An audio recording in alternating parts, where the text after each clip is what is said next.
Santiago replied dryly. You said pretend. I'm pretending to like you.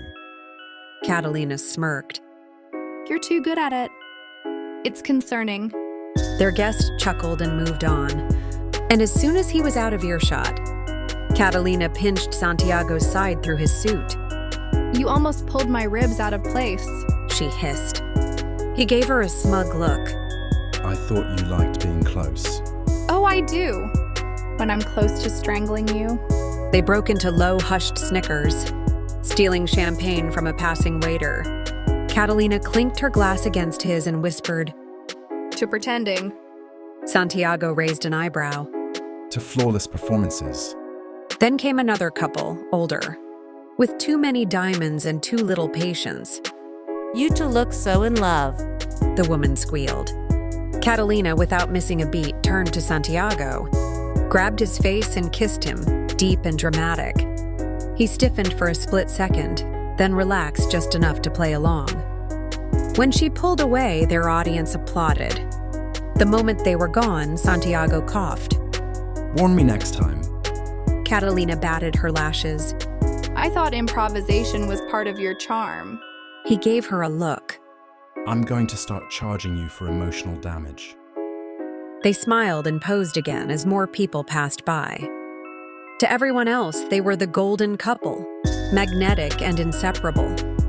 But behind the smiles and stolen kisses, they were two liars trapped in the same game, getting a little too good at pretending. Smile, Catalina whispered, her cheek brushing Santiago's as they posed, for yet another couple who came over to greet them. I am smiling, Santiago replied through gritted teeth, raising his glass in a mock toast. Internally, you should have been an actor, she quipped, looping her arm tighter around his. You lie so beautifully. He turned slightly to look at her. So do you. They kept walking through the sea of expensive cologne, sparkling gowns and well-rehearsed politeness. Catalina's eyes flitted over the guests, subtly scanning the faces, registering alliances, memorizing reactions. She was gathering information with every handshake, every empty compliment. Then he showed up. Tall, blonde, annoyingly charismatic. Raul Ortega, one of the rising men in the Eastern faction, a rival family. With growing power and too much interest in Santiago's territory, he was charming in the way snakes often were. And worst of all, he clearly recognized Catalina. Catalina Valencia, Raul said smoothly, taking her hand before she could stop him. I haven't seen you in years. You're even more stunning now. Catalina laughed softly, her hand still in his. And you still talk like a man who's trying too hard. Santiago's arm subtly tightened around her waist. Raul's smile didn't waver. I didn't know you two were together. Catalina tilted her head. Oh, we're very much together. To prove her point, she leaned into Santiago's chest. Her hand splayed across his heart as she looked up, with the kind of soft affection that would melt stone. Santiago smirked and played along, brushing a kiss against her temple with infuriating ease. We're practically inseparable, he added. Raul raised an eyebrow. Is that so? He turned back to Catalina. Well, I suppose I missed my chance. You never had it, she said sweetly. It was a perfect scene, sweet, sharp, and so convincing that even Catalina momentarily forgot it was all an act.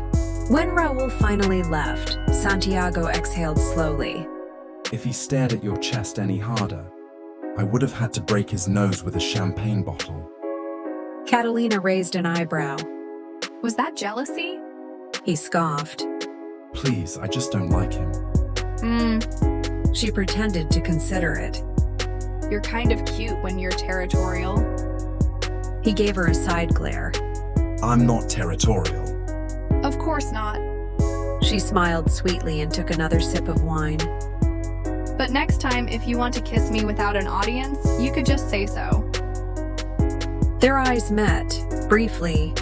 sharply before another guest interrupted them, and they melted back into character. But the air between them had changed, just slightly. Pretending was starting to feel a little too real. The car ride home was quiet, but not the comfortable kind. It buzzed with things unsaid. Catalina sat with her arms crossed, eyes on the city lights passing outside. Santiago drummed his fingers against his thigh, glancing at her every few seconds. Finally, he spoke. So, Raul Ortega, Catalina didn't look at him. What about him? you looked like you enjoyed that little reunion. She turned her head slowly, brows raised. You're still thinking about that? I'm just saying, Santiago muttered, loosening his tie. you didn't have to flirt with him that much. A laugh escaped her lips, dry and amused. Oh, that wasn't flirting. That was strategy. You know, the thing we're both pretending to be good at. He glared out the window. Didn't look like pretending to me. Catalina turned in her seat, facing him. Are you seriously jealous? Of Raul Ortega, no. Of him getting 5 minutes of your attention, while I have to survive 3 hours of pretending. Not to strangle people. Absolutely.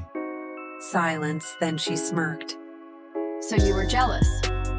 He looked at her again, eyes darker now, not with anger, but with something heavier. You drive me insane, Catalina. I know. She whispered. The car rolled to a slow stop in front of the estate.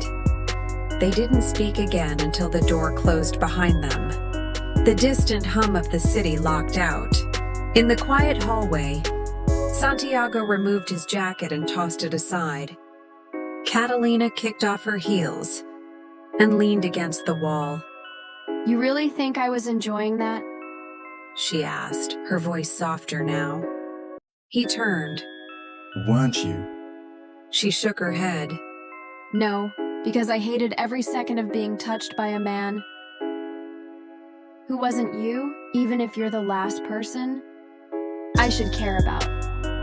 The tension snapped. Santiago was in front of her in 2 strides. His hand braced beside her head.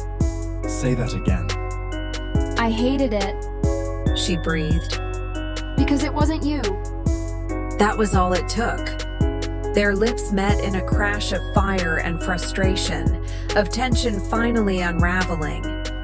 His hands gripped her waist, hers tangled in his shirt, and they stumbled backward, toward the couch, the wall, anything to anchor themselves in the chaos they had created. It wasn't gentle. It wasn't careful. It was months of pretending, colliding with the raw truth of their chemistry, and somewhere between kisses and gasps and desperate whispers, the line between act and reality disappeared entirely. The morning light spilled through the tall windows, casting long shadows across the marble floor. Catalina sat on the edge of the bed, already dressed, brushing out her tangled hair with practiced, detached motions. Behind her, Santiago stirred. She didn't look back. He sat up slowly, the sheet sliding down his torso, exposing the bruises on his ribs, old reminders of his violent world. His voice was rough from sleep, and something else he didn't want to name. You're up early. I couldn't sleep. A beat of silence. He watched her back, her stiff shoulders, her cool mask already back in place. About last night. Catalina stood and cut him off. You don't have to say anything. It was a mistake. We were tired. Drunk, caught up in the act. She turned, her eyes clear but unreadable. We're still just pretending, remember? Santiago looked at her like she'd just hit him. He slid off the bed and stood in front of her, bare feet on cold floor. You really believe that? I need to. For whose sake? He challenged. She hesitated, but only for a breath. Mine. Santiago stepped closer, lowering his voice. You kissed me like you meant it. Catalina met his gaze evenly. I'm a very good liar. He flinched like she'd struck him, then laughed once, bitter and short. Right, of course you are. He grabbed his shirt from the floor, pulling it on without looking at her. She turned and walked out of the room without a sound. But as soon as she stepped into the hallway, away from his scent, away from the bed they'd just shared, her breath caught in her throat. She pressed her fingers to her lips, remembering the way he kissed her like she wasn't poison. And Santiago, standing alone in the room, stared at the door she had just closed, wondering why the lie had hurt more than the truth ever could. The evening had begun like any other, another gathering with too many suits, too much perfume and smiles as sharp as daggers. Catalina stood beside Santiago, crystal flute in hand, eyes scanning the crowded room. The alliance between the De Veras and the Espinas was still fragile, held together by thin threads of power and staged affection. She had just excused herself to the garden for a breath of fresh air when it happened. A sharp sound, like a wine glass breaking, then a blur of motion in the dark. The first blade grazed her shoulder. Catalina gasped, stumbling backward as the second attacker lunged from the shadows. Before she could react, a figure slammed into the man from the side, Santiago.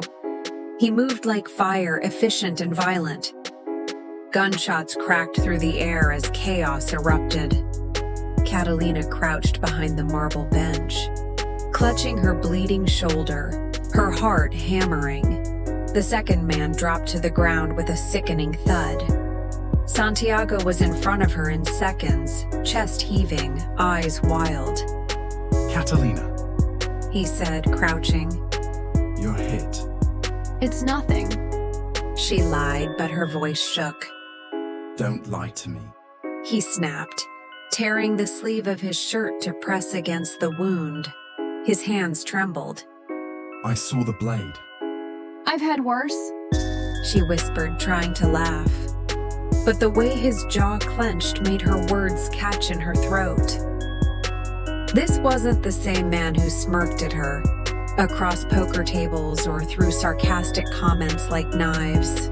This was Santiago, the man who had just taken a bullet for her. The man who, at this moment, looked terrified of losing her. Someone wants to stop the alliance.